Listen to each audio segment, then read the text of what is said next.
अस्सलाम वालेकुम जी। माशाल्लाह इस टाइम मौलाना तारक जमील साहब की फाउंडेशन का विजिट करने वास्ते तुलंबा जा रहे हैं।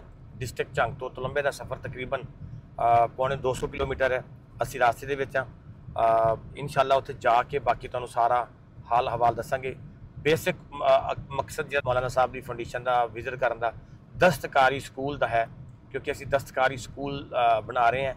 इंशाल्लाह असी उन्होंने महीने 2 के फंक्शन करके सब तो मेन मकसद असी अपने इलाके में फैसिलिटेट करना है। उन्होंने खवातीन जिहड़ियां बेवा खवातीन ने बेचारियां डिवोर्स याफ्ता ने गियां, या वो बेटियां या वो खवातीन जिहड़ियां बेचारियां घर दे विच मासूर होकर बैठियां ने गियां, कोई अपॉर्चुनिटी नहीं है वर्क करने की, हालात तो मजबूर ने।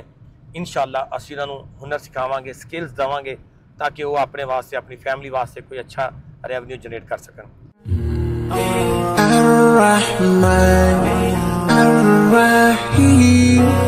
الملك القدوس السلام المؤمن المهيمن العزيز الجبار المتكبر الخالق البارئ المصور الغفار القهار الوهاب الرزاق الفتاح الفتاح العليم القابض الباسط الخافض الرافع المعز المذل السميع البصير